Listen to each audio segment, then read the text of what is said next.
Do you remember back in the day when you could download themes for your computer and it included like desktops and like styles of your mouse cursor and like Oh yeah. files and And viruses. yeah, Yes. yeah.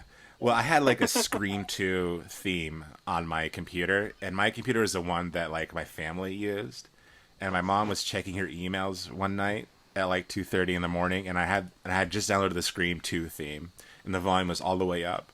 And when she got her emails, the email chime was, "Do you want to die tonight, Cece?" And like at 2:30, I'm like, "What?" And then my mom's like, "What is this?"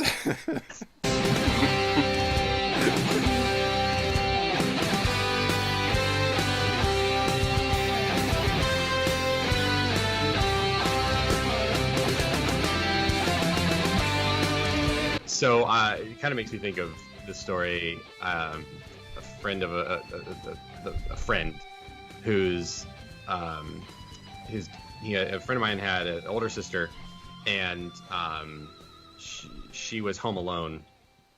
And I guess his dad had called his brother and I called her brother and was like, "Hey, what are you up to?" He's like, "Well, I'm out." And he's like, "Oh, where's your sister?" He's like, "She's at home." He's like, "Oh, okay." So what the dad did was he parked in such a way where he could see into their house. Yeah. And like they had just watched Scream. I think that was what the deal is. Like they had just like the two kids had just watched Scream. So he calls he calls from like a work phone or something. So it's a different number. And he like is watching her through the window and is like doing the whole thing. It's like, "Was that pizza good?" And Nice. she like legitimately had like a traumatic experience, and it was her dad. That's great. Hello and welcome to Masters of Divinity. I'm here. I'm your moderator. I'm JP, and I'm here with Father Chuck. Hey. And I'm also here with Matt. Hey. I think he was trying to do the Scream voice with that one. Is that No. okay? No, that would be equally as pathetic, but no, it was not. Be like the hello. I can't. Nope. Nope. Can't do it. That'd be like It's a me little attempting a high British pitched. accent. You know, you. Not that high pitched. So today, if you haven't guessed, this is our Halloween episode, and we're talking about Scream. Hello? Hello? Who is this? Tell me your name, I'll tell you mine. I don't think so. What's that noise? Popcorn. You making popcorn? Well, I'm getting ready to watch a video. Really? What? Oh, just some scary movie. You like scary movies? Uh-huh. You never told me your name. Why do you want to know my name? I want to know who I'm looking at. Someone is playing a deadly game. It all began with a scream over 911. Someone who's seen one too many scary movies. Now he's taken his love of fear Hello? Hello, Sydney. one step too far. Do you like scary movies? What's the point? They're all the same. Some stupid killer stalking some big-breasted girl who can't act, who's always running up the stairs when she should be going out the front door. It's insulting. There are certain rules that one must abide by in order to successfully survive a scary movie. Number one, you can never have sex. It's me. Never, ever, ever, under any circumstances, say, "I'll be right back," because you won't be back. Get another beer. You want one? Yeah, sure. I'll be right back. He didn't make the rules. The police are always on track, but they watch prom night at the same time. He just kills by them. Don't answer the phone. Don't open the door. Don't try to hide.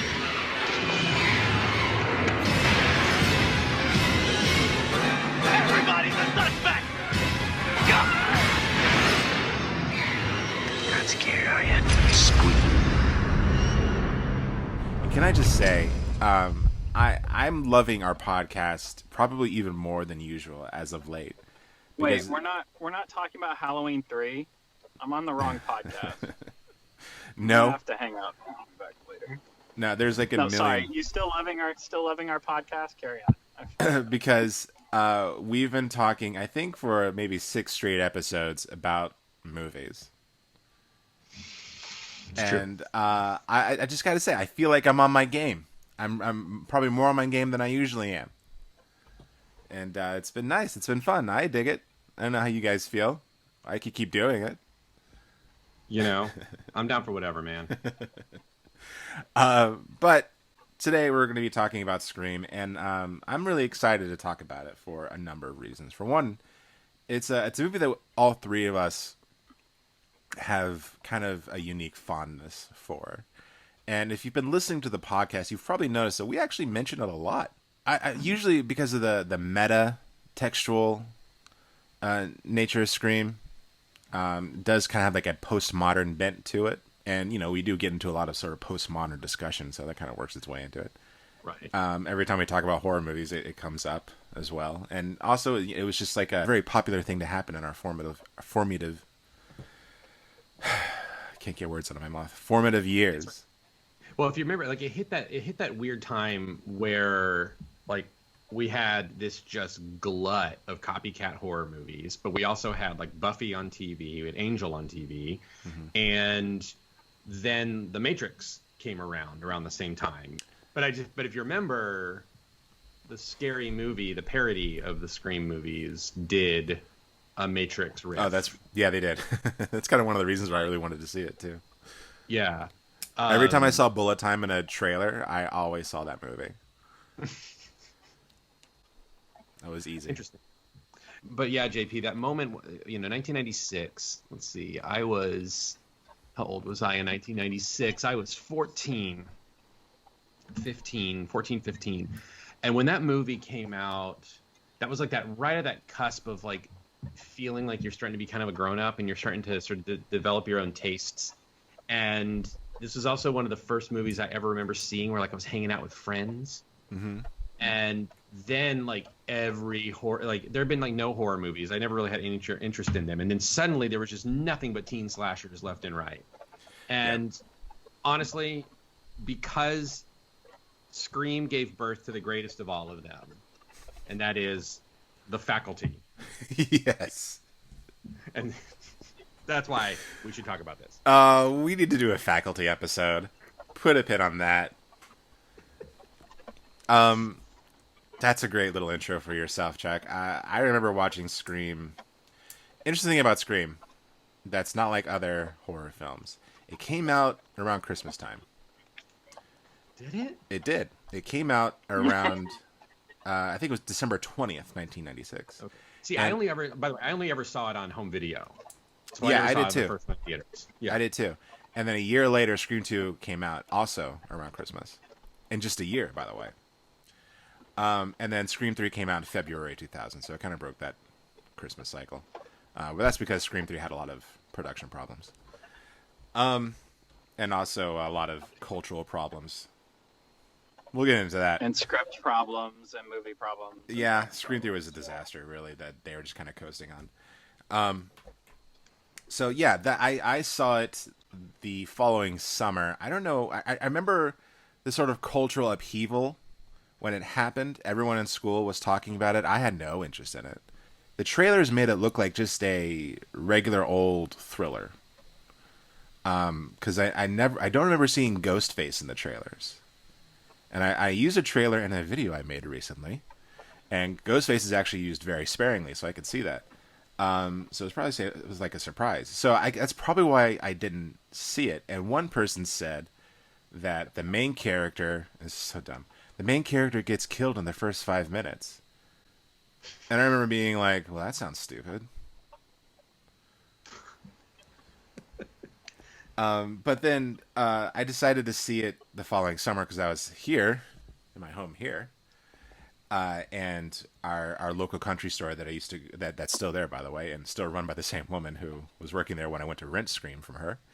I rented it because I was staying home alone. I just wanted to get a bunch of scary movies. I'm like, I'll try this Scream movie. And I was like, it blew my mind, this movie.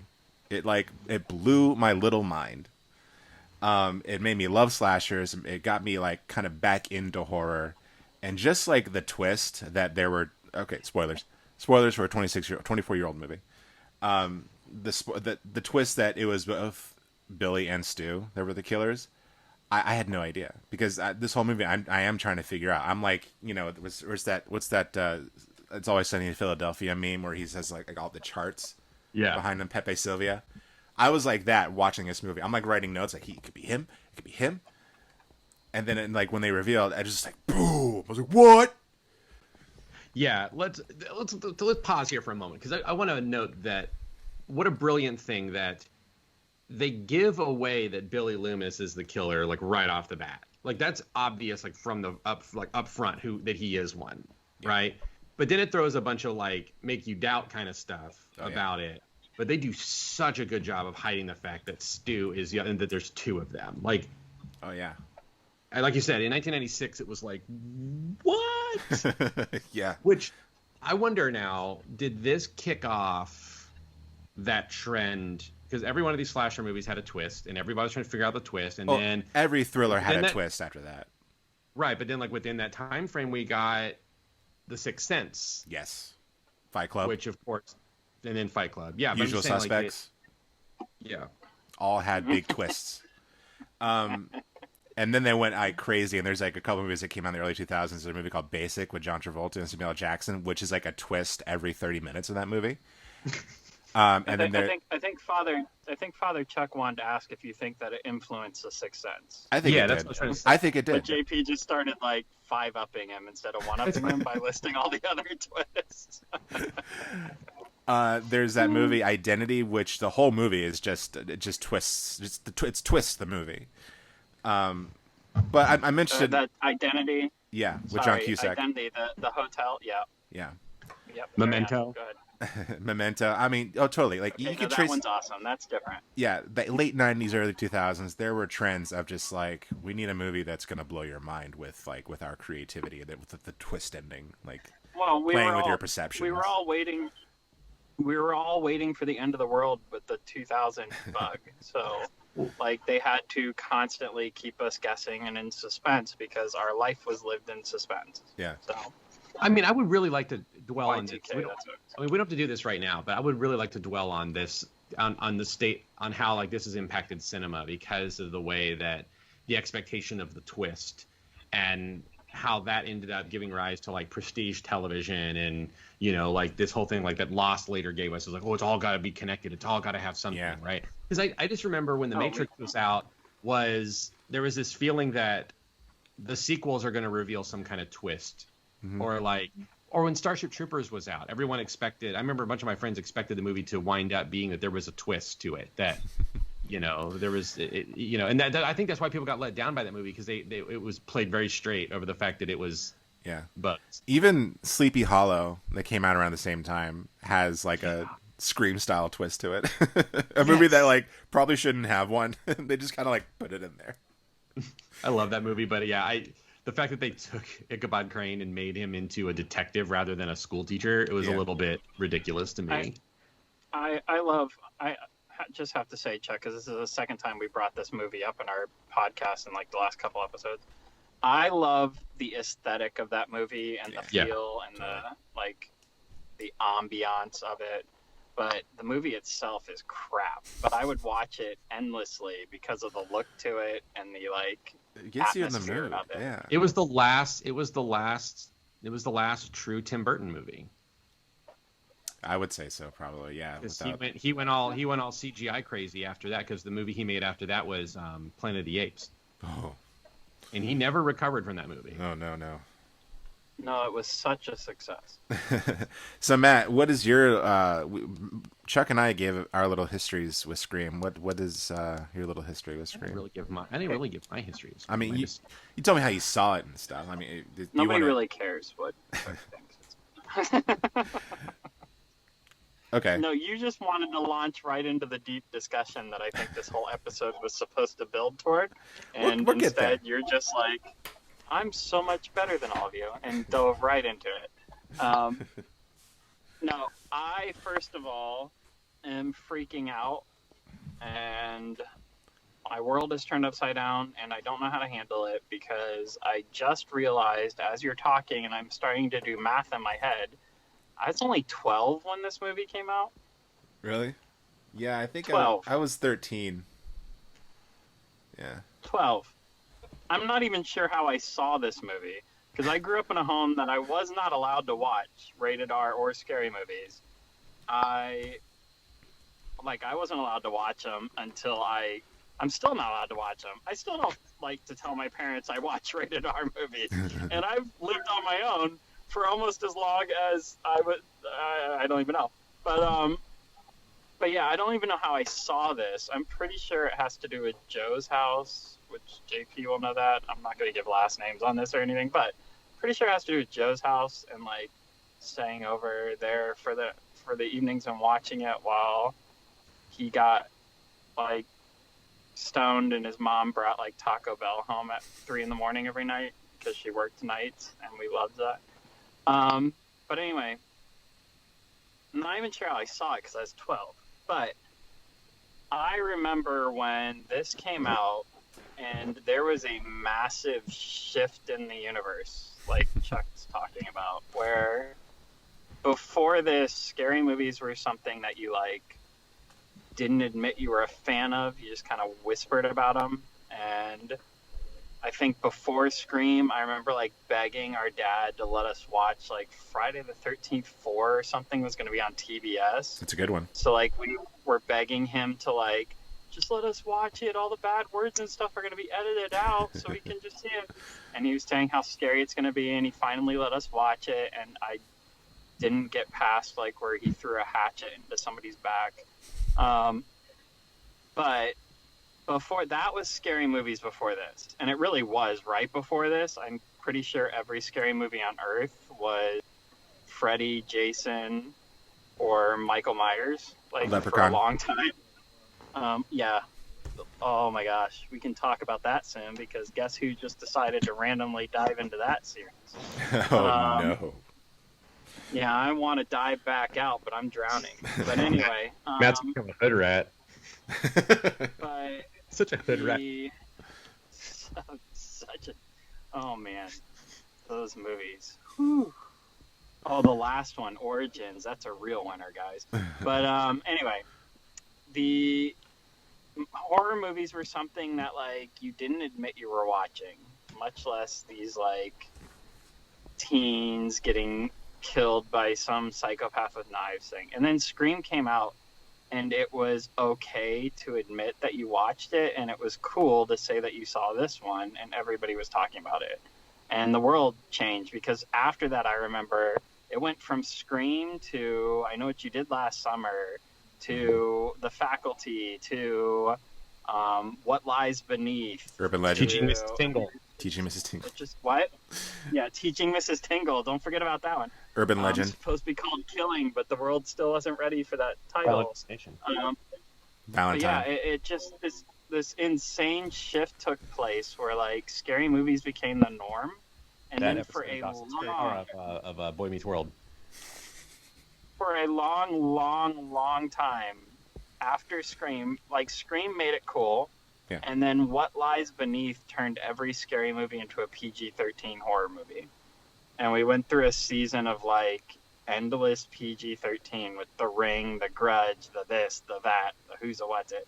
All, by the way, for Father Chuck's sake, rip-offs of Japanese culture. But You say that as though I don't know it already. But I know you know. I'm saying it for our audience. But anyway, yeah. This movie, sorry, JP, I'll end it with this statement. Go ahead. This movie was when my interest in scary movies, which I was already somewhat into, became an obsession because I also could talk about it with other people. So this changed like the level of my watching them drastically, because now even you watch the stupidest, worst horror movie on earth, you can still find somebody who will laugh and enjoy it with you for the simple fact that horror movies are accepted now. Mm-hmm. And Yeah. I think Scream turned them into mainstream. Well, Scream to me is this movie that was for people kind of like us and a lot of people of our age group, that Friday night was this. I'll put my story, and everybody has their version of this. But like Friday night was, you know, sometimes your friends would come over and hang out or stay at your house or something. But it was Friday night was go to Blockbuster, or well, go over to Subway, get your Subway sandwiches. While they're making them, go over to Blockbuster and walk around in Blockbuster and just look at the movies, look at the covers, argue, debate, fight with your friends about what you want to watch, right? I mean, I was the sort of kid that, like, when my mom would go to the grocery store, you know, I would walk around and, you know how, like, Albertsons and some of the grocery stores used to have, like, video rental sections in them? Yeah. Yeah, and you're going way back, though. You're old. Yeah. But I would just, like, sort of wander around in those. And I just remember I was always intrigued by the horror movie covers. There was something taboo about it, right? And I've talked about this before. Like, the Fright Night poster is just, like, perfection. Yes. You know, Jason Takes Manhattan. Like, I just remember, like, seeing all of those, like, movies, like, the covers, and knowing, like, I was never going to be allowed to see them, but I was so intrigued by them, right? Like, Critters and all that. The first the first horror movie VHS cover I ever saw that, like, made me go, whoa, what is that? Is the Nightmare on Elm Street 3, the Dream Warriors box. Because it has the Dream Warriors, like, on his claws, but they all have weapons. And I'm like, oh, they fight Freddy? Yeah, I just so, like, going through seeing all of this stuff, like, growing up with that, like, just growing up in video stores and all of and everything. I mean, I think that's why, like, the character of Randy is in Scream, right? He's sort of an audience surrogate for all of us who grew up in video stores. And so Scream was in a lot of ways like a love letter to us kids who, like, it was a movie that was meant to be watched on a VHS with, like, a group of friends in a living room. Yeah. You know. Yeah, Can I put the video store thing into context for the people who have no idea what a video store thing is, really quick? Just nobody that young. And I want to see if you guys agree, and then you can go back to what you were saying, because I'm sidetracking for 1 second. Blockbuster is Netflix. Hollywood Video is Hulu. And the video stores in the grocery stores and stuff like you're talking about is Amazon Prime. Probably. Amazon Prime's where you find, like, all the obscure crap that you didn't even know existed because nobody watches it anyway. Those were those video stores like Chuck's talking about, where I wandered around and found stuff that you just never heard of it and still enjoy it. But go ahead. That makes sense. Although I found all my obscure horror movies on Hollywood Video. But that's which is Hulu right now with Halloween and all that stuff. No, the grocery store ones were like the B movies, just like Amazon Prime is an endless list of B movies. Yeah. But go ahead. Yeah, we had a place, I mean, growing up in Pine Hills, you know, the hood outside of downtown Orlando, we had something called 16,000 movies. That was like our, like, local video thing. Awesome. 16,000 movies, and it was such a big deal, and then they ended up becoming a Blockbuster. But yeah, we actually had a Blockbuster across the street from a Blockbuster in my neighborhood at one point. And we were loyal to the one that was in the public shopping center, not the one that was in the Winn-Dixie shopping center, for whatever reason. But yeah, like, I just feel like this movie is definitely of that, and it's meant for that generation. It is. You know, and again, the character of Randy is he's the audience surrogate. He's the one that. Yes and no, because I have a theory. I agree with you 100%, but he was so much more, and that's what I want to get into. It's interesting you talk about, like, who the movie is for, because I thought about this a lot, and it's definitely, when you think about the audience, the young audience at the time, you know, teenagers and maybe a little bit older, you have Generation X and the old millennials, right? And we all kind of enjoyed the same things, and because we grew up, I always say we grew up in Gen X's shadow, so we watched their movies, listened to their music and stuff. Right. So we basically have the same kind of taste, same kind of opinions. That sort of disaffected, you know, somewhat ironic, sarcastic, kind of cynical outlook on media and whatnot, you know. And it's for that audience, because it is like, if you really watch horror films, and I mean, like, all of them, they're not really, the rules and stuff and what they're referring to isn't necessarily correct. It's just sort of a broad sense of horror. It's slashers mostly. Right. And if you had, like, a broad cultural sense of slasher films, that's what this movie was appealing to.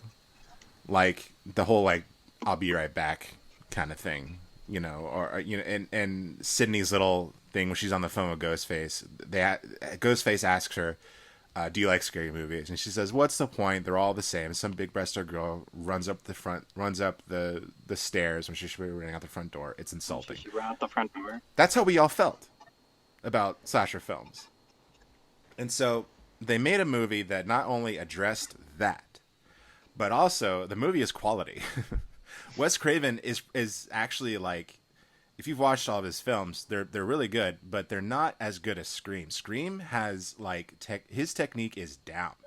It is really good, and he's throwing back to stuff that Halloween was doing, which is actually kind of groundbreaking. Halloween, not really a slasher. What Halloween centers on suspense, building suspense, and the characters are grounded and they're actually like real teenagers. Friday the 13th movie, it's body count. The teenagers aren't real. They all terrible actors. And you only saw a slasher movie for what Sydney was saying. But Scream injects a lot of intelligence, a lot of technique in how it was shot, especially that opening scene. Which, I mean, we talked about, like, Raiders of the Lost Ark was the first time Steven Spielberg did away with coverage and planned every shot. I'm pretty sure, I would bet that entire sequence was all planned out. Because it's so tight and it flows so perfectly, and there's so many beautiful sweeping tracking shots and creepy voyeuristic establishing shots. It's beautifully made.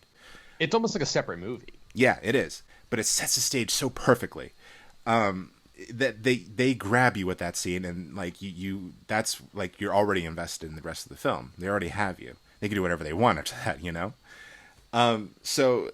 It's definitely it's funny because it's both an ode, but also like admitting its shortcomings as a genre, and so that is how they captured that audience, and like Halloween, all the imitators didn't get it. Well, and I would say too that to counter your idea of that like media cynicism piece. I mean, I think that the difference with Scream is that. I don't think it's not a cynical movie, and not quite. It treats movies as like a text. Sure. And yeah, and I think it's one of the first movies to really do that, at least on a popular level. Right.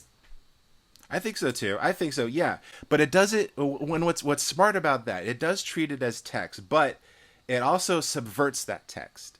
Because they're establishing rules to the slasher movie, right? Like Randy's speech, which is, you know, you can't have sex, you can't do drugs or drink beer, don't say I'll be right back. Basically, don't sin, right? And it was always kind of accepted that these were like I said, broadly.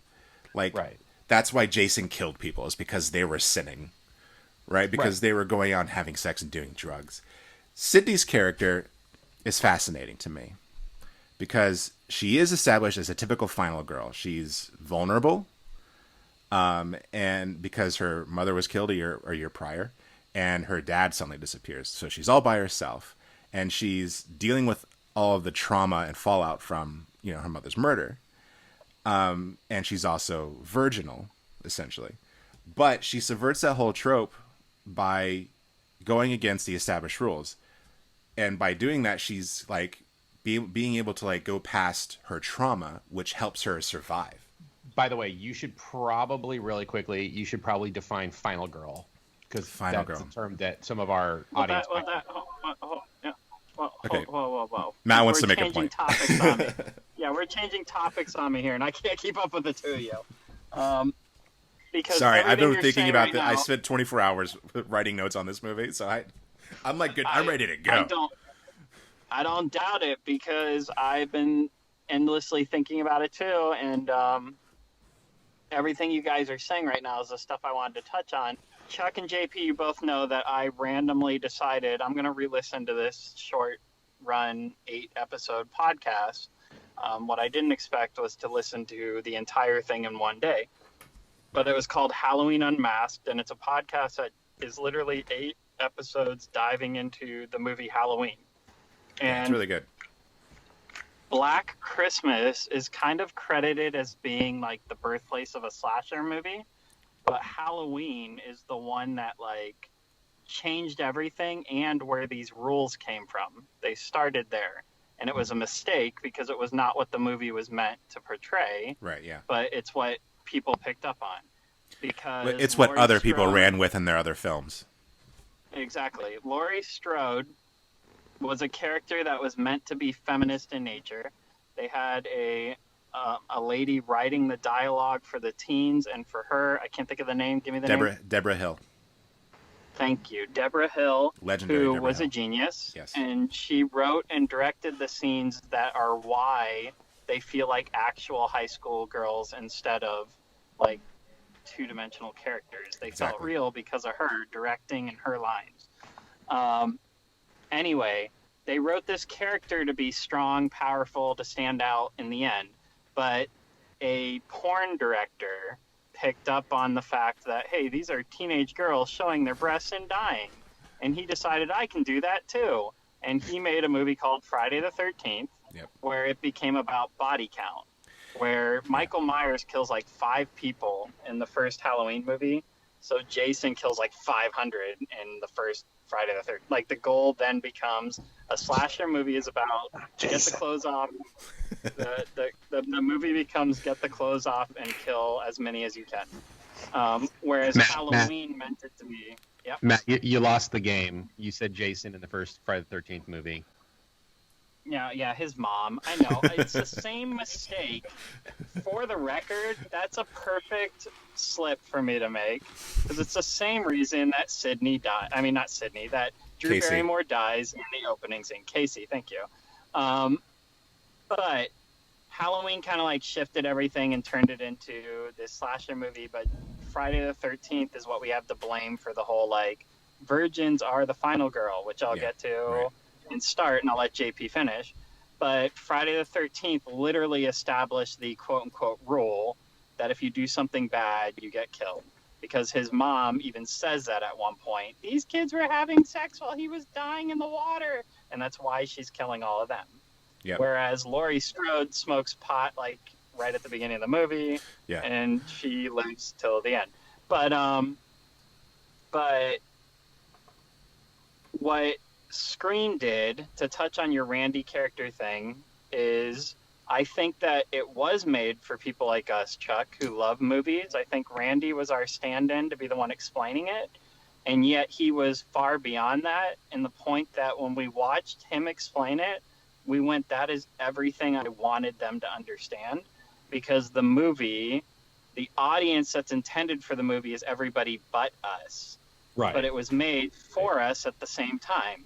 Meaning when we watched it, we're jumping up and down, pumping our arm, going, finally, they're going to get it. And what it was made for is people actually got it. Because it set up this perfect idea for scary movies of why we love them, why they work, why when they're done right, they're amazing, while they also poked fun at everything that we also love them for when they're cheesy, horrible, and dumb. We love scary movies. And my perfect example for that is Henry Winkler as the principal. Yeah. Like, he is He's great. he is amazing in the movie, but he is purposefully campy, cheesy. Like, he's everything that people would point at a scary movie and go, this is why this movie sucks. But the fact that they picked him, and it's the Fonz as a principal who's died after trying on the mask, like, they did everything perfectly to get everybody else to laugh at it and go, oh, that's why they even love the bad scary movies, because it's fun to watch that too. Like, they nailed the camp aspect of it also. And then the lead-in with Laurie Strode, JP, and I'm going to turn it over to you. Sorry. It's okay. But the lead-in to that is the final girl is the concept of everybody in the movie dies, but the final girl who kills whoever our antagonist, whoever our monster is. She stops it. She always, quote unquote, kills it, but there's a billion sequels, so we know they're never dead, which is also why Sydney shoots him in the head again and says, not in my movie. And the one, like, anyway. But the final girl is supposed to be innocent, a virgin. She loves, like, all good things, and she doesn't do anything bad through the movie. Those are the quote-unquote rules of a final girl. and also lead into so many amazing movies after that just point out the stupidity of where those came from and where they go, including the movie Final Girls, which if you haven't seen, I just watched again and I love it. But JP, all you, because I know you're dying to go, yes, but actually, and I want to hear it for real. So go. Look, I wish I had more time. Notes too. You have like 4 pages of notes. I talked for 2 seconds. You all suck. I know I'm bad. But It's marginalia to like other notes that I have here. This is actually sermon. That's a sermon. That's a sermon, and he just wrote Ghostface in the margin. Here's- I'm really interested to see how Sunday turns out. Here's the thing, guys. This When is he gonna. accidentally reads his note. You're gonna like. You're probably gonna laugh at me, but I hold in my hand. They're all gonna laugh at you. I hold in my hand the very text that coined the term Final Girl. And it's a book called Men, Women, and Chainsaws by Carol J. Clover. And crap, I wish I knew where she actually makes the definition of a final girl. But what's interesting about defining the final girl is people are usually wrong. And she has even noted that throughout the years. Ripley in Aliens, not a final girl. Reagan in The Exorcist, not a final girl. She would probably even argue that, like, Sydney is not necessarily a final girl. Because the point of the final girl... Yeah, but that's on purpose. But go ahead. Right. Sort of. Because, I mean, even Nancy in A Nightmare on Elm Street 3 would also probably not be considered a final girl by her definition. I have to read more into it. Maybe. I know she talks about the movie in the book. But Wait. Sorry. Nancy and what? Back up again, because I missed that comment. Nancy in A Nightmare on Elm Street. Okay, got it. Carry on. I just want to say, for the normies out here, I'm in the same headspace as you are right now. A final girl is very literally just the last girl that survives. Fighting back against the killer, foiling the killer, outsmarting the killer, has nothing to do with it. She's just the last one to survive. And actually, Carol Clover, who again coined the term, she refers to women who fight back at the end, someone like Nancy or Sydney, as like an avenging girl. So a very perfect example of the final girl would be like Sally in the Texas Chainsaw Massacre. She doesn't outsmart Leatherface. She just gets away from him. And while all of her friends are dead, she escapes, movie ends. And she makes the point of the final girl is that she is the example sort of used as to why bad things happen to people. It's because they have sex, they do drugs. It is sort of, if you're not a final girl, you're going to get punished in some way.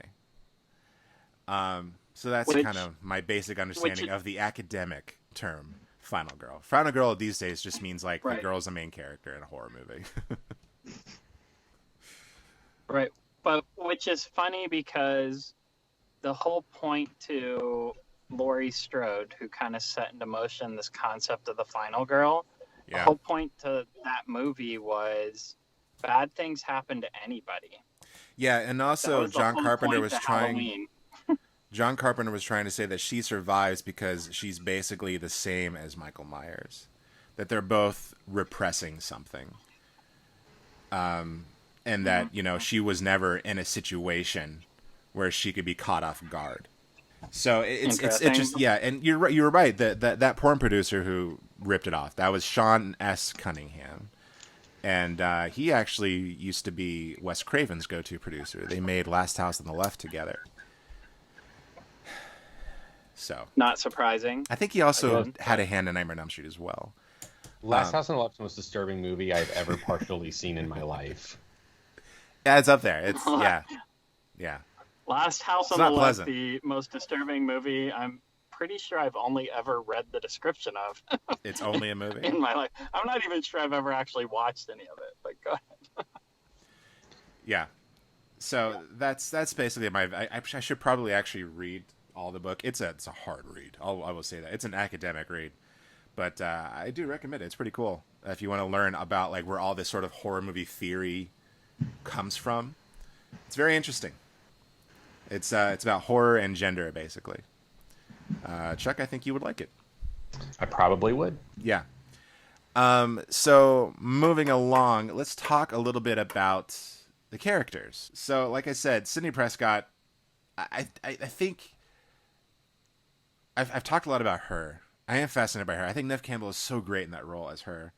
I also don't think the characters who are so frequent that don't get enough love would be Gale and Dewey, who also bring something new and refreshing to the slasher movie because they're both very funny and very charismatic and very charming, and also bring a different kind of critique that the movie is making about, at least at the time, and actually it seems kind of dated today, tabloid media. Mm-hmm. They talk a lot about, at least I don't know, did they talk about OJ in this movie? I can't remember. I think it's mostly in the second movie. I love Stu. Well, I mean, I love Matthew Lillard in anything he does. Stu is interesting because it seems like and I don't know this for sure. I think Wes Craven just let him do whatever he wanted. Like, he is off the wall with charisma, and it's genius because you would think that since he turns out to be one of the killers, you would think they were like, no, be subtle, like be under the radar. But he's like, no, he's the most out there character in the movie. He's the one everyone's imitating, right? Yeah, and he gets I mean, I remember the second time I watched the movie, it was at my cousin's house, and in the middle of it, like a whole bunch of his friends just randomly showed up, and we were in the basement watching the movie, and I remember somebody laughing, and they said that they're like, even Stu even dies funny. Yeah, I know, because he gets the TV dropped. Yeah, and has this little. Yeah. But even before that, when they stab him on purpose, and he's like, "I think you went too deep, man." Like, even all that part of it. Yeah, I remember watching this with my dad and him just cracking up laughing when he's on the phone with Sydney when she's hiding. He's like, "Did you really call the police?" He's like, "My mom's so mad at me. My mom and dad are so mad. My dad's gonna be so mad." Yeah, that I have to say that Stu. First of all, Matthew Lillard. This movie introduced me to him. Yeah, me too. I had seen him in other stuff, but I didn't realize who Hackers. he was. I mean. Yeah, exactly. I'd seen him in other stuff, but I didn't know who he was until Scream. And even the stupid Scooby-Doo movies, I love because of Matthew Lillard. I just watched them again with my kids. I watched them again with both my kids, and I loved them. Without a paddle. The dumbest one. Loved them. All because of him. But I also would argue that he was the most disturbing, frightening, and creepy part of the movie to me. Yeah. Because the other guy seems like a psychopath. Mm-hmm. Like, let's be honest. The second you realize, even though they, like Chuck said, they tell you right away, and then they lead you off track. But the second you realize he's a killer, you're like, well, yeah, look at him. But Matthew Lillard, when it happens at the end, he's like Joker level insane. Like, this is a guy who was just a goofball off the wall. Everybody thought he's a lunatic. He's just running around like a fool. And you realize he's murdering people in his spare time. Like, literally, what does he do when he's not acting like an idiot? He stabs people with knives. Yeah. Like, it was frightening to realize that he was part of what was happening. Yeah, he was probably the one that killed Casey. Yeah, what was his motive? Does he mention what his motive is? Peer pressure. That's right. Peer pressure. What's messed up? It does get a little real though when you start like considering that just in a few years we had Dylan Klebold and Eric Harris. Yeah, I was just thinking that who fit the archetypes of these two guys. Yeah, totally. and like even Skeet Ulrich, like Stu is like scary in that sort of like he's not taking anything seriously kind of way, while Skeet Ulrich is like doing the evil look, like looking up through his eyes at Sidney and tilting his head and stuff. Like, okay, well he's trying a little too hard. He just all of a sudden went insane. No. But Stu is just like, Stu, we're gonna kill you. It's gonna be awesome. Ha ha. It's to me, the scariest idea is somebody who legitimately has no concept of what they're doing is wrong. He's just having a good old time. Yeah. Like, Watch a few running movies, around take cracking some himself notes. up. Yeah, it's insane. But we have to talk about the opening part too, because that's genius and iconic. part of what made the whole movie. It's so. I watched this movie in the daylight and by myself, and I was still creeped out when I was watching when I was a kid. And it's so it's good. just so effective. It's just all building tension, and the way and I'm Only one of the reasons why I don't like the sequels is because they never return the voice on the phone to what it was in like that scene, and even kind of throughout the movie, which is like toying with you, not just like yelling expletives at you over the phone, you know. But that was pure genius. And only one other movie that I've seen, only one other movie has a opening that is that intense, that frightening. And the movie itself, cheesy, dated beyond belief, but I swear to you, the opening scene is still just as good, is When a Stranger Calls Back. Yeah, you showed me that scene. The opening scene. If you watch the opening scene of When a Stranger Calls Back, obviously Wes Craven was referencing horror movies. That was his point. He was Kevin and Williamson. There's no doubt in my mind. But there's no doubt in my mind that When a Stranger Calls Back is an inspiration to the opening of Scream. It absolutely is. Yeah. But that opening scene, I've heard so many different people account for it that I'm sure part of it is myth. But at this point, they all verify it, so it's as much truth as it is myth. Is that like Drew Barrymore came up with that idea at like midnight and called and said, look, I have an idea, because she was supposed to be Sydney. Right, yeah. Which is why, like JP said, somebody told him the main character dies in the first 5 minutes. That was the whole point, is Drew Barrymore supposedly woke up at like midnight, called and said, look, I don't want to be Sydney. I'll be in your movie, but I want to die right away, because that's what's going to make it. Because she has like producing credit on this movie or something. And it's she Psycho. came up with this. Yeah, it is. Psycho's the only other movie. I was going to say that. Psycho's the only other movie like before that really did that. It took the big mainstream person and it killed him right away and threw everybody off. And Drew Barrymore woke up and said, holy crap, that's what we need to do with this one. You want me in the movie, I want to die right away, because everybody's going to go. And why you didn't see Ghostface, JP, is because the preview to the movie was all Drew Barrymore. Yeah. They made it look like you're going to go watch Drew Barrymore in a movie. And it was on purpose that you showed up to watch her and she dies. And you're like, what the crap? And it throws off, like, you go from that point on, you're like, I literally have no concept or map to where this is going to play out. Like, anything could happen, because they threw off all expectation by killing her off like 5 minutes into the movie. Yeah. By the way, And I think it's funny. incredible. If they did that now, people would just be mad. Because I just remember when Godzilla 2014 came out, everybody was just mad that Bryan Cranston was killed within the first act of that movie. Oh, and yeah. they're all like, I was duped. I saw it because of Bryan Cranston. Like, But okay. but at an the interesting same twist. time, Chuck, to go back to your whole talk about how this all led to like the prestige TV nonsense, is like Game of Thrones and all these shows that became famous for like, oh, we'll just kill off your favorite character 5 seconds after it starts. Right. It all starts after Scream. I think we should also point out a character that I think kind of makes this movie what it is, who also sort of represents a sort of disaffectedness, is Rose McGowan as Tatum. Yeah. Who my friend sent me a message the other day. Such a crush on her when I was a teenager. Oh yeah, dude. My friend sent me a message the other day because she was watching it, and she said Rose McGowan is dressed like a character from Clueless in this movie. It is kind of like, because she does stand out amongst everybody else in the way she's dressed. She's very funky, even for 90s standards. Yeah. And also, speaking of how characters dressed, how Stu is dressed throughout the movie, that's how I used to dress in high school. He was my fashion icon. cargo pants and sweaters. That's how I dressed, and when I was living in Orlando, at least. Like the beige turtleneck sweater at the end. Yeah, it wasn't a turtleneck, but yeah, I had a sweater that looked just like it, and I had cargo pants just like his. I think because he also shopped at Old Navy. It was your inspiration where?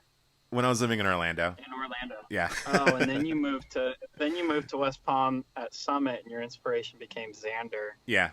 Who basically is Stu as a good guy. But carry on. Yeah.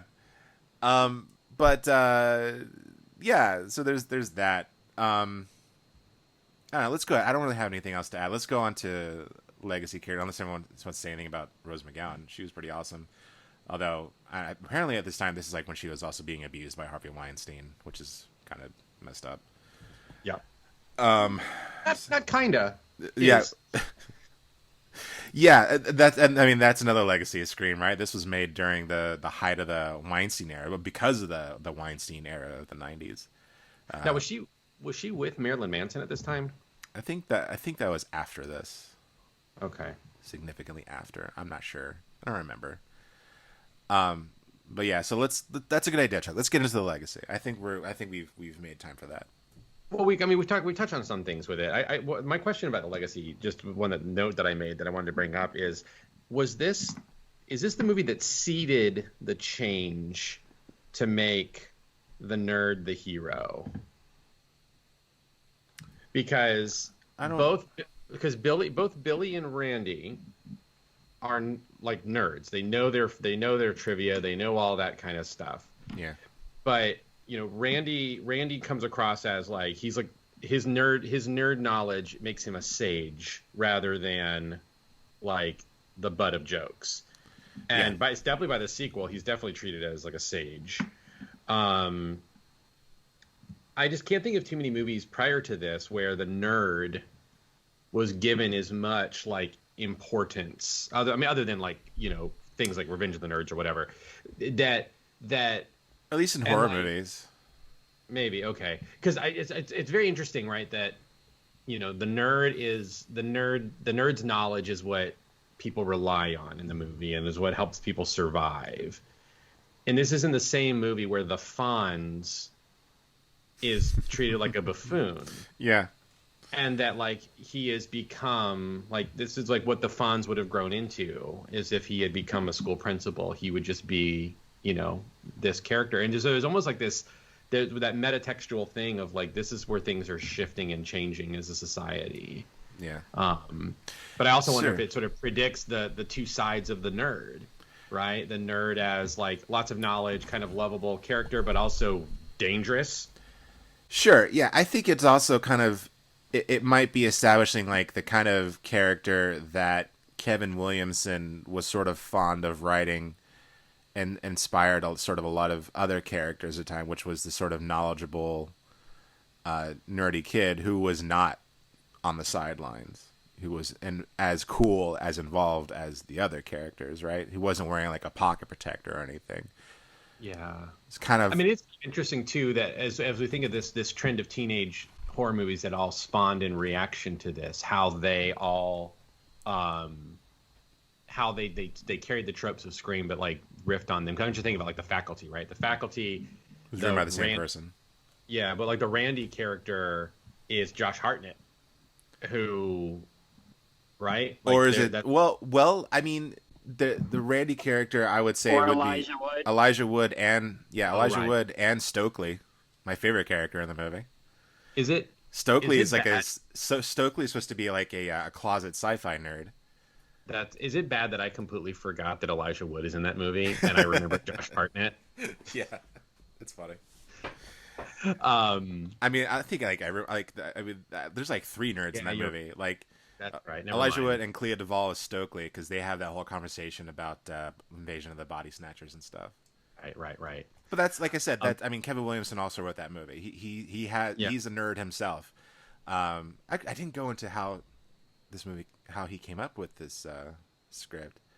It's actually kind of funny. He was alone, house sitting in Palm Springs, California, and he was watching a true crime documentary about a serial killer in Florida Who was it? Some college campus strangler or something. And it kind of freaked him out. That's dime a dozen down there. Yeah. It kind of freaked him out. And he armed himself with a kitchen knife, and like he was hearing noises and stuff, and it was just like he was just scaring himself. And he called a friend to keep him company while he was like inspecting the house holding this kitchen knife. And he and the friend were just kind of going back and forth. And all of a sudden they started talking about like their favorite scary movies. And they were talking about Halloween and stuff. And that's kind of that's what inspired him to sit down and write a script called Scary Movie, which eventually became Scream. Let's take a moment too just to talk about the film and its use of the telephone. Oh yeah.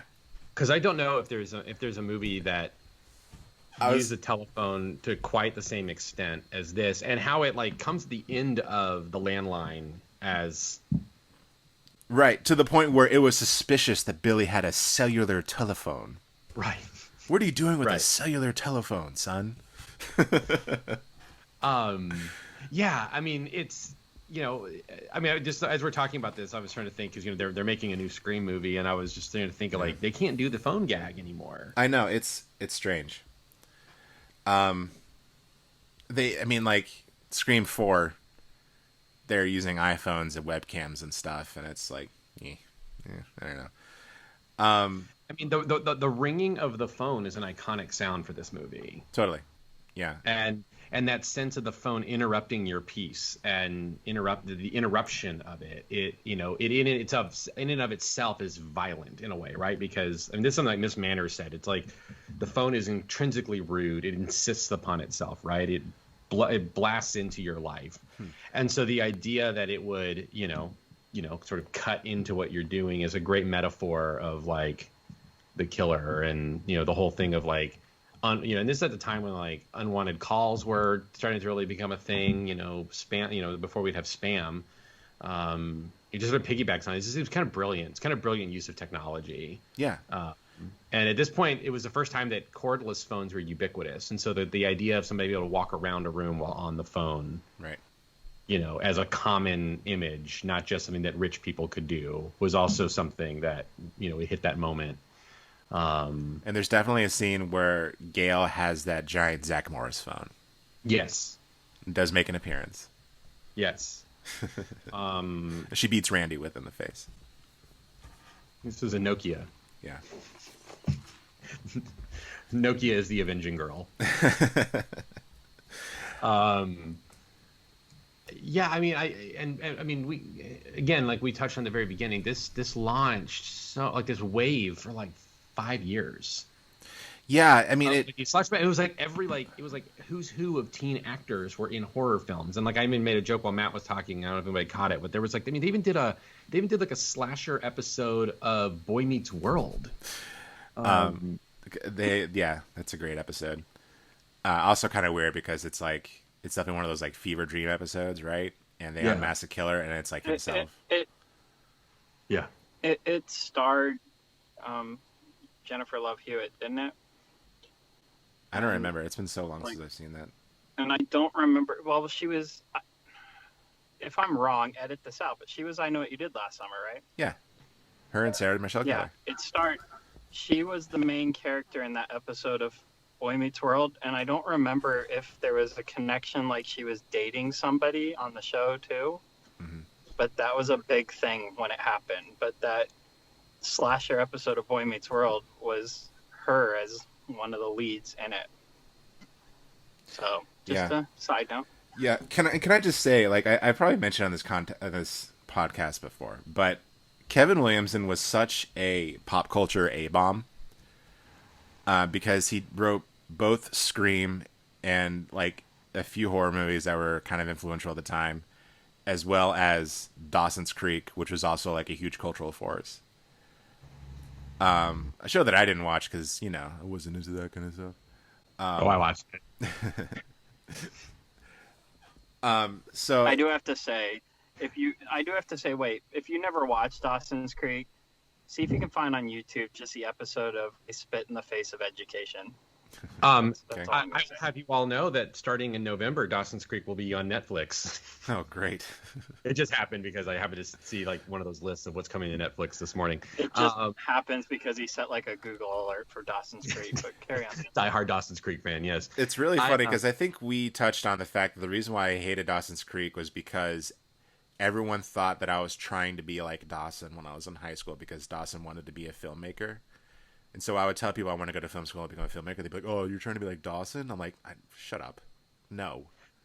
But then we were like, "You should have just gone with it because chicks were into Dawson." I know, right? One of my friends was rewatching it when we were in college. They were rewatching Dawson's Creek, and I remember just finding it to be insufferable and just so much whining going on. Yeah, it's but it's really telling that Kevin Williamson wrote these characters. That's why, because I've always felt that there was like a similarity between Dawson's Creek and Scream and those kinds of movies. Oh yeah, totally. There's a self-awareness. Their characters are way too smart. Yeah, I mean, all these teen actors like suddenly blew up because of these movies and these shows. It's kind of fascinating. It was like sort of like, you know, which one was going to be in what horror movie. I think they all were. Yeah. Yeah. Eventually, even throughout the 2000s and stuff. Even Katie Holmes, she was in Disturbing Behavior. Yeah, wasn't she also in Teaching Mrs. Tingle? She was. Yes, she was. That's true. Oh my gosh, yeah. Forgot about that. By the way, can I just make an embarrassing admittment while you brought that up for like the second time? What? I liked that movie, and now I'm going back to my silence. I haven't seen the movie in ages. Like the only disturbing behavior for Katie Holmes was marrying into Scientology. Yeah, she got out. She's good. She's all right. She got out. She's free. But yeah, I mean, I don't know. Like it's one of these things where we've hit this moment with this movie where, like, we could say everything, but we need to say nothing. I guess it's just.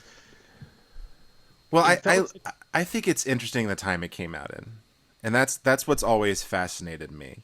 How perfectly timed it was, because horror was going through some really interesting moments, and it started with Silence of the Lambs winning like every Oscar, right? And because of that, studios were trying to make prestige horror, like seven. Yeah, one studio in particular tried to do their own dark universe. Which was Sony, and they're the ones that made Francis Ford Coppola's Dracula, the Kenneth Branagh's Mary Shelley's Frankenstein, the Jack Nicholson Wolf movie, which is bonkers. And they were all not great. Although I do love Bram Stoker's Dracula. I think it's a great film, and Wolf is probably fun on its own just because it's insane. But yeah, they were trying to make prestigious horror films, and the slasher was pretty much done with. And right, they were pretty much straight to video type stuff. Straight to video, all sequels, you know. But then, you know, came along Scream. It's just the perfect time to kind of revive that. And then the prestigious horror movie was never to have been seen again. They still have not made them. Not Shape until of Water, right? Shape of Water. Not until recently, with A24 doing their thing. Blumhouse. Yeah, A24 is definitely bringing that back. Yeah, although that, I mean, some critics are predicting that that's sort of on its way out already. But we'll see.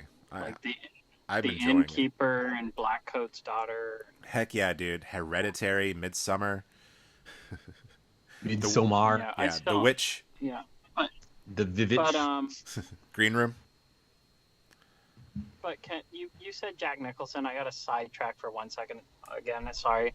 But it's October, so of course I'm looking for all the fun, scary movies that I love. Yeah. And can I just say that when I went to buy a certain movie, it was the first time that I found out, and JP, don't laugh at me because you're a movie buff, so, like, forgive me for this, but I had no clue that, like, Jack Nicholson, one of his first leading roles was Little Shop of Horrors. Yep.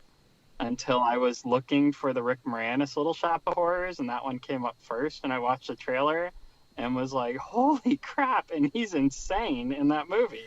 Yeah, I only saw the dentist scene. The preview was the dentist scene where he wants his teeth pulled out. He's the Bill Murray character, or the character later played by Bill Murray. Okay. Yeah, but it's insane. Like I had no idea that's where he came from. Yeah. And he's in like the dentist chair going, "Aren't you gonna pull any out? Don't give me any Novocaine, because then I won't experience it." And Yeah. he's talking like that and getting his teeth ripped out. That's how that, you know, and that's you actually kind of bring up an interesting thing that happened in horror during that time. That is where most of the prestigious filmmakers we know today, who are all boomers, they all got their start making those Roger Corman produced movies. Little Shop of Horrors was a Roger Corman produced film, and Jack Nicholson started out his career acting in those movies. Didn't James Cameron work with Roger Corman? Yes, briefly with Piranha 2, I think. Yeah. But he walked off that movie. Right. Yeah. But it's insane to me how many... You're talking about the people who made the movies. On another level, though, it's insane to me how many actors and actresses that are like the top considered Academy Award winners, movie stars that we have today, like a Brad Pitt, a Leonardo DiCaprio. All of them got their start in these horrible horror movies. Yeah. Like Critters 3 was Leonardo DiCaprio, and Jennifer Aniston was Leprechaun. Like, it's insane. And, you know, I can just picture slimy Bob Weinstein, not as bad as Harvey, but pretty bad as in himself, just trying to, like, use that as an example with, like, all of these WB actresses. Like, you know, all famous stars start out in slasher movies, so why not be in I Still Know What You Did Last Summer, Brandy? You know? JP, you just ruined my fascination with it, to think that, like, that was then used against, like, women for years. I Still Know What You Did Last Summer. You know, and here's the thing, guys. I don't know, because I'm such a fanboy, I'm going to watch it anyway. But Scream 5, at some point you just got to be like, haven't we said everything we've always wanted to, we've already wanted to say? Like, no. Here's the thing. Does the existence of Scream 2 rob Sydney of her moment at the end of the first Scream where she says, "Not in my movie"? Yes. Probably. I don't think. No. One of my big critiques about the movie is that, like, no one has moved on, character-wise. They're kind of the same characters, but I think in a way, yeah. But I think this plays into. But I think this plays into. Sorry, but I think it plays into what both of you are saying. Yes, I think it does in a way. I also think that the sequels get worse. I remember the last one being okay, but honestly, I don't remember Scream 4, so I don't want to actually hold to that at all. But if Scream 5 can somehow miraculously pull off what Scream 1 did, while also commenting on itself because it is responsible for why we're getting a Scream 5, then in theory, Scream 5, which isn't going to happen, let me start with that. But in theory, Scream 5 would be the single most game-changing horror movie because it would comment on the fact that we created this, we screwed it up, we are now trying to address it, and we hope you'll forgive us, and somehow we'll pull it off in a way that wins us all over again. Because like Scream 1 was made for everybody that didn't like horror movies, and the rest of us already got it and loved it, Scream 5 would have to be made for all the people it won over and the rest of us who said, why did you lose us? Bring it full circle. We got H2O out of this. That's true. That is true. Yeah, that's in that movie.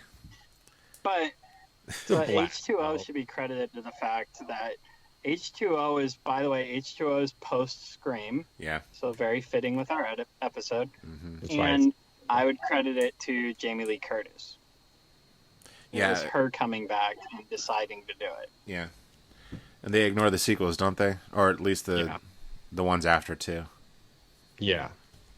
It has Buster Rhymes. As opposed to the latest one. No, that's Resurrection. All of them except one. Okay.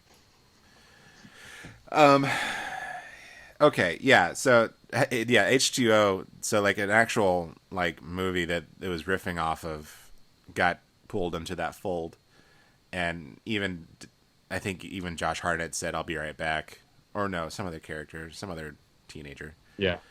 Michelle Williams, something, I don't know. That's yeah. Weird. Well, and let's also not forget. I mean, this stuff flashed out really fast, right? Because Scream 3 has Jay and Silent Bob in it. Yeah, Scream 3. Man, that movie is rough.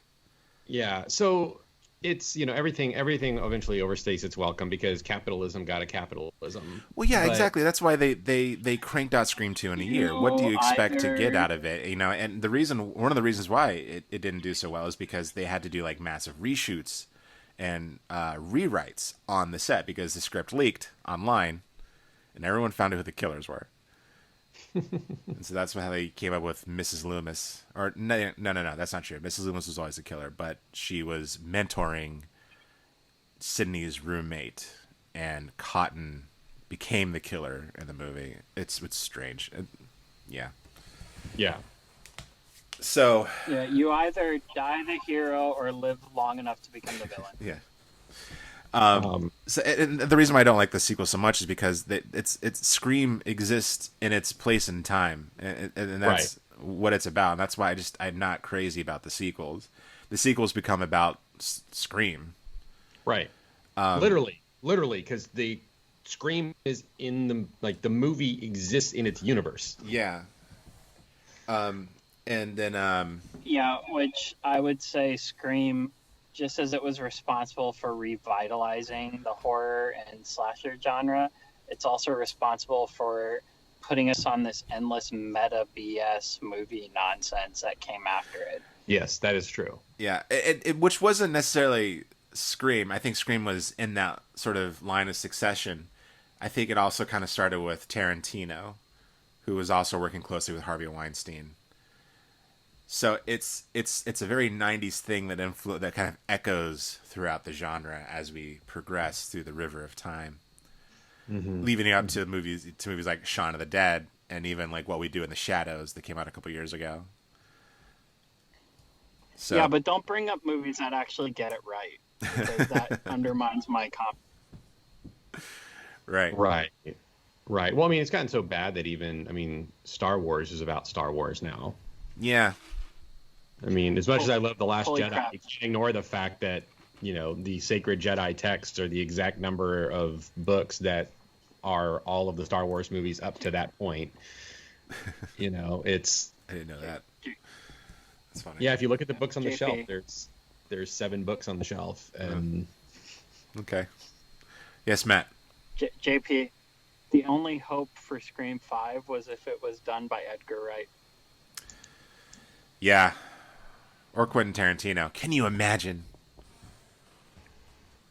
Quentin Tarantino did an interview a few years ago, and he admitted that they offered him Scream, and for some reason he didn't take it. I don't know why. And he was really excited when Wes Craven did it, but he also said that he felt that Wes Craven didn't go far enough with it.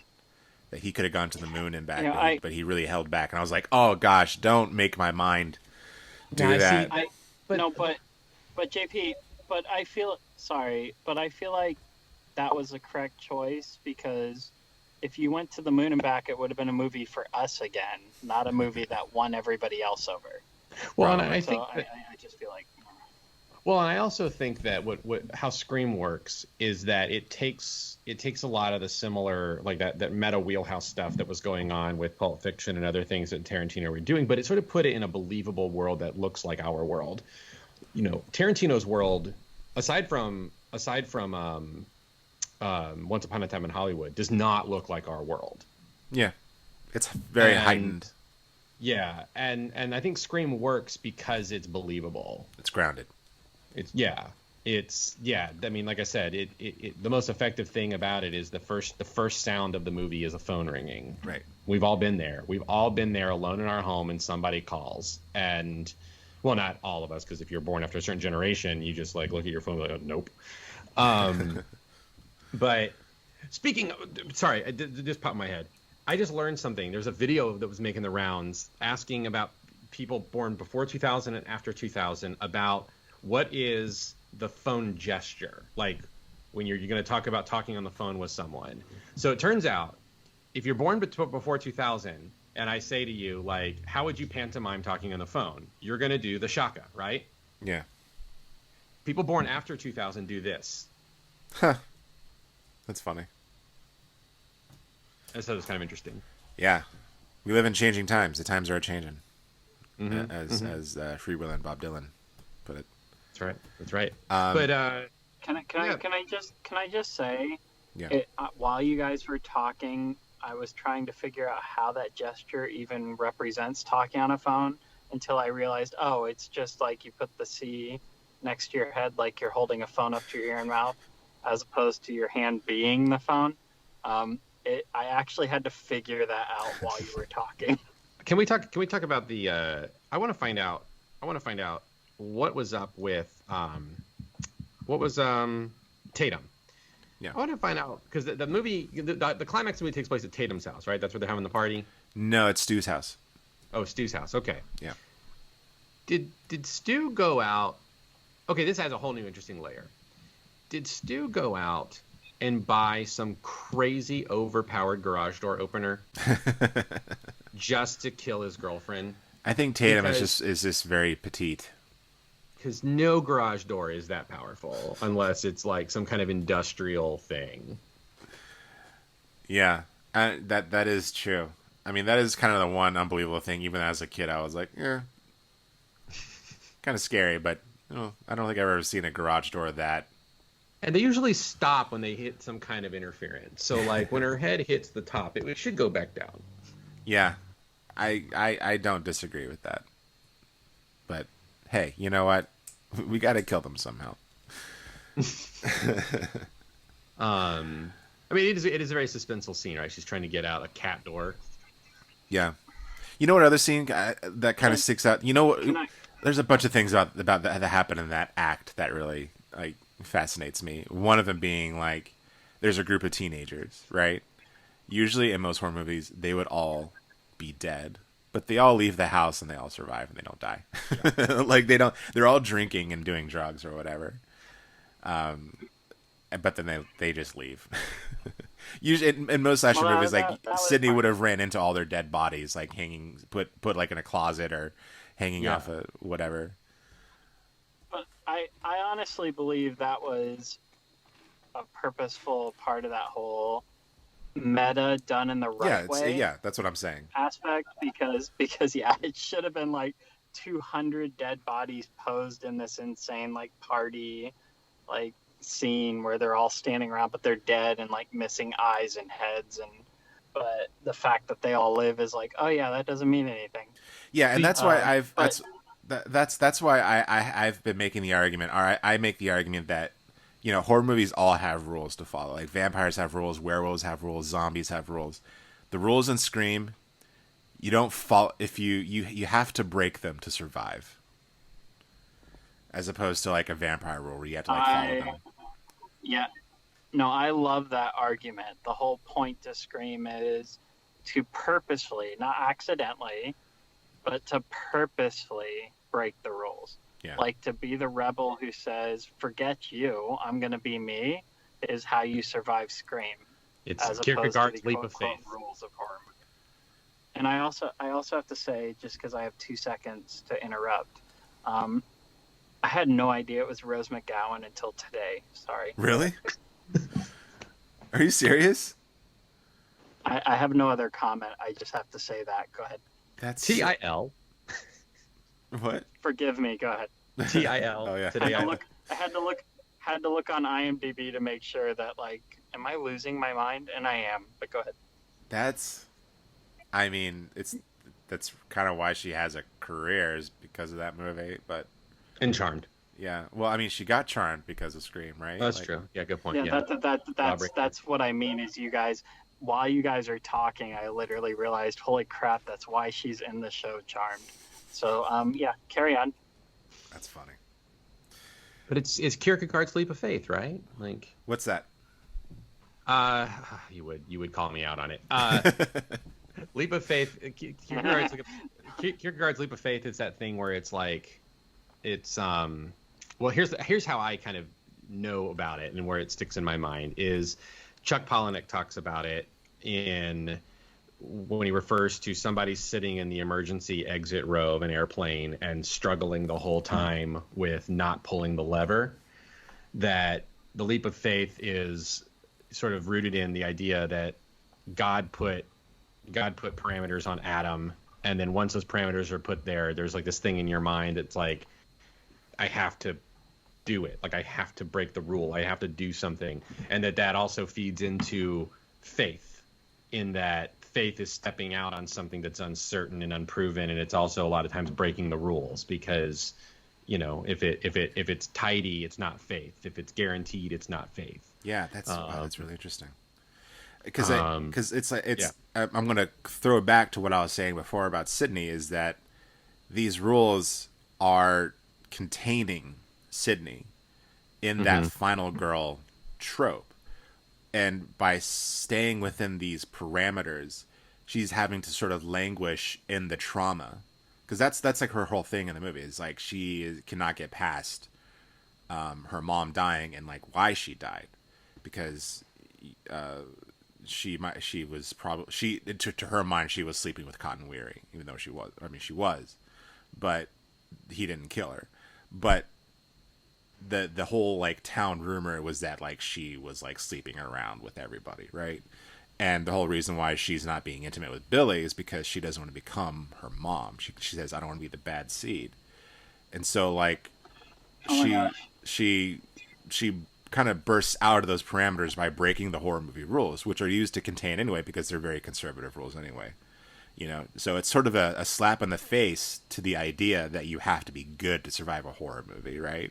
A good, right. like an angel, the Madonna horror trope, right? Which is why the existence of the sequel to me is an affront to the message of this movie, because it allows her to escape her trauma. Like, not in my movie, that's her line. Right. Where the sequels are all about her still languishing in her trauma. Yeah. Guys, after listening to that podcast about Halloween, can I just say, there's no way that's not also a subconscious comment on Jamie Lee Curtis and the fact that like she didn't want to be her mom, who was the scream queen in horror movies. Yeah. And yet found her own way to be the scream queen in horror movies. I mean, they came up with the scream queen because of Jamie Lee Curtis. Yeah. She was called the scream queen. Yeah, I mean, she was the scream queen, and Halloween is playing throughout Scream, the movie. So there's no way they didn't think about that. There's no way they didn't think about that when they wrote a character who's all about trying not to be her mom until she realizes I can just be me and do whatever, and even if it follows the quote-unquote same path, I'm still just me. There's no way. It's coincidence. Just not possible. Not possible. So, and that's why I don't like the idea of sequels to Scream, because you can't really go beyond that. What else are you going to say that is going to capture the zeitgeist, that is going to permeate into culture? The sequels haven't done that at all. They're just sequels. It's just more meta humor and slasher goodness, and how much crazier can we make it? What celebrities can we kill off in their first 5 minutes? Like, right? It's just become its own set of cliches now. Like Saturday Night Live. Yeah, exactly. Yeah. But that's why I feel like the only way the Scream movies could be reinvigorated and then they need to end is if they have a sequel that actually finds a way to address that, comment that, forgive that, and move beyond it in a way we're all like, wow, and then keep going. Here's how they do it. They do a Scream movie, but it deals with the fact that Ghostface is now in the real world. Like Wes Craven's New Nightmare? Yeah, I'm trying to make a New Nightmare joke. Which I also have to take a second to comment, just for listeners. If we have a listener out there who's actually young enough to not be familiar with all this, which I doubt because you wouldn't listen to us talk because we're like your grandparents. But the TV show Scream 1 and 2 is worth a watch. Yeah, it's not bad. I didn't hate it. And the TV movie follow-up, also worth a watch. The TV season 3, skip it completely. Yeah. But I just have to say that. At least Ghostface comes back in that one. Yeah, but the But Scream 1 and 2, the MTV TV series on that went for 2 seasons and 1 TV movie. made-for-TV movie, Yeah. in my opinion, were the perfect sequel follow-up to Scream. Were they as good as Scream? No, but they were the perfect follow-up. And then they did season 3, which proved that nobody is outside of money wins. Okay, so that's a great place to end. Check out Scream. Just check out Scream. Watch it for Halloween. Watch the sequels if you want to. They're kind of fun in their own way, but they're not nearly as good as the first one. They are fun. That's all they are. And then watch seasons 1 and 2 of Made for TV movie. Now go check because I'm honestly done talking. Yeah, sorry. One thing I realized we hadn't at all brought up in terms of personal experiences with Scream is we have not talked, JP, about the night we introduced this movie to my wife, who famously hates horror films. Oh yeah.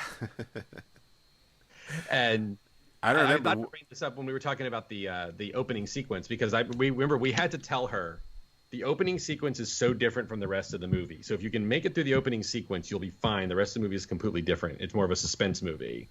And I remember, even to this day, she says that opening sequence is one of the most disturbing things she's ever watched in her life. It is. Well, yeah. Well, my wife, who hates horror movies, still uses to this day Scream as one of the reasons why she will not give any other movie I bring up a chance. Your wife had such a different reaction than your ex-girlfriend, who we also introduced it to, who like hated every minute of it because she thought it was terrible, just like it was a bad movie. And then I just remember, and I'll never forget it, that when Sydney shoots Billy in the head and then says, "Not in my movie," she was like, "This is dumb." I was like, you know what? We don't need viewers like you. I completely forgot all of that. It was a miserable experience for me. I'm sure. It must have been a miserable experience for me, and then I put psychological blocks into it so I don't remember it anymore. Well, you're welcome. And it will probably manifest itself in some kind of disturbing way in a few weeks. Well, you're welcome. Thanks. So that's all the time we have for this Halloween edition of I almost called it my show, Drag Me to Halloween. For this Halloween edition of Masters of Divinity. Be sure to like and subscribe. Check us out on YouTube. Check us out on check out our SoundCloud, yo.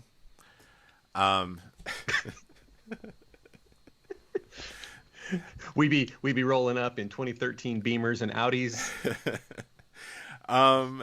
Check out Scream. Watch the series. Watch the TV series. Do whatever you want, and have a wonderful Halloween. I want to thank Father Chuck and Matt for making it out. Hey, you're welcome. And you know what? I wish that I had thought of a name as creative as Drag Me to Halloween as you have. That is well done, sir. Oh, thank you very much. And hey, if you got some time, check out my YouTube channel. Just do a little YouTube search of Drag Me to Halloween, and I'm spending the next handful of days reviewing some Halloween movies leading up to Halloween. Seriously, though, I'm gonna have to skip today, though. I agree with Chuck.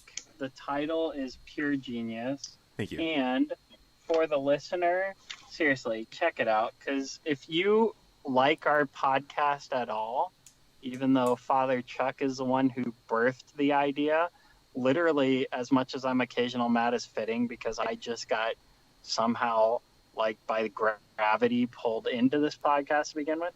Father Chuck created it, but if you like anything about our podcast, it's probably because JP wrote it, posted it, or got your attention in the first place. So check out his YouTube, because he's the genius behind anything you think is funny about our podcast posting. Well, no offense, Chuck, but I think you'll agree. No, I totally agree. He is the George Harrison of our group. Yes. I don't quite know what that means, but okay. I'll look into that. I don't quite know if you want to know what that means, but carry on.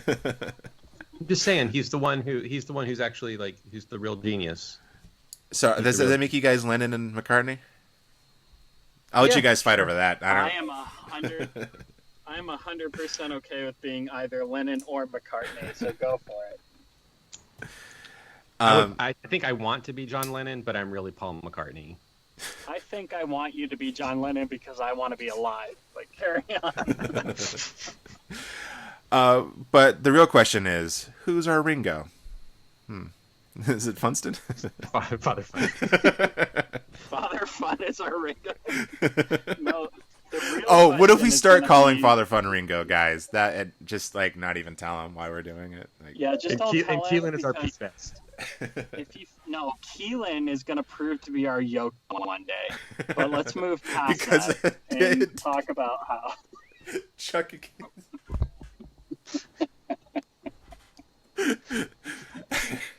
Okay, all right. And listen, here's what's going to happen: is in March when Keelan comes to visit me, what I'm going to do is I'm going to record this episode with you guys, but I'm just going to have him sit next to me the whole time and not say a word. Like the Rob Bell episode. That wouldn't be hard because I think I've heard him say 2 words in the 30 years I've heard him. But go ahead. Oh, join us again next week. Have a wonderful Halloween. Good journey. Good journey, and it ain't spooky season. Good journey, and I love you, Keelan. And yes, spooky season. Spooky journey.